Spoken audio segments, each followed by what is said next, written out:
All right, so for lesson 3, we're going over planning and implementation of landscaping. So, how to go about figuring out what you want to landscape and actually doing it.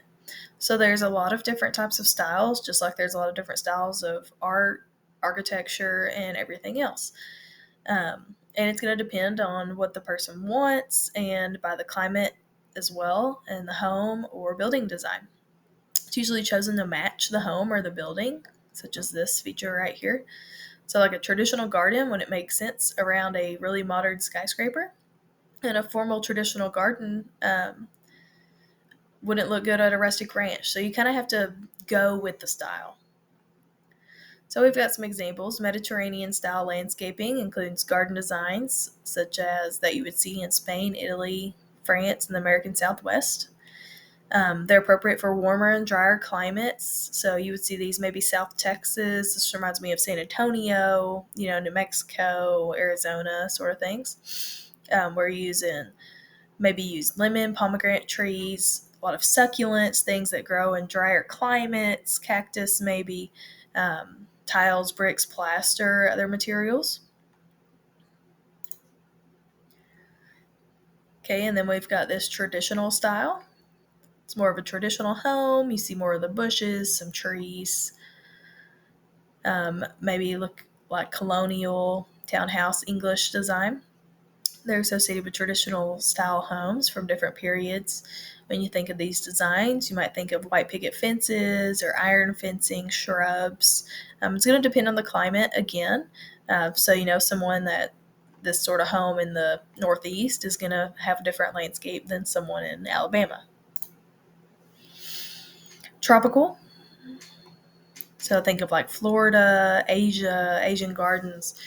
Tropical design include Asian gardens, Southeast Asian, or coastal. Words such as peaceful and relaxed, exotic flowers, a lot of bright colors, a lot of your shiny plants, a lot of green and ferns and palms. And then you've got country. Okay, so simple wildflower look. We've got some poppies there. They're relaxed. Farmhouse, rustic ranch, Victorian gardens.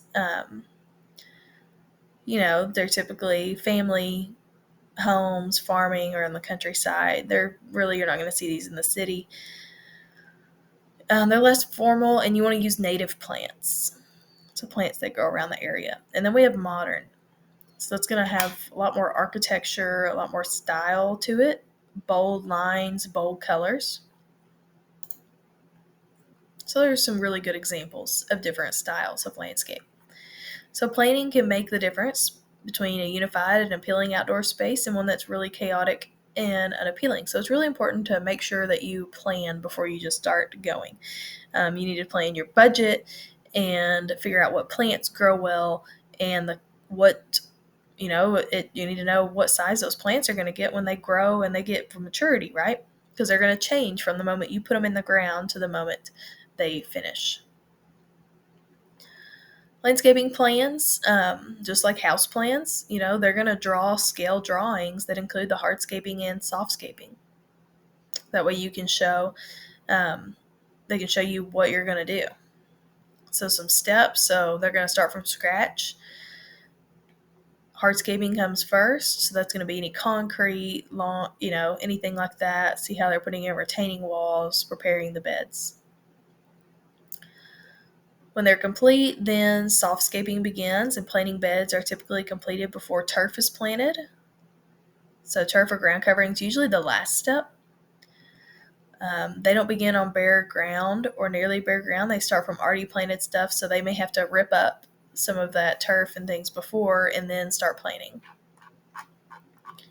But it is a large process. It's intaking. That's why you need to make sure you plan and you know what you want.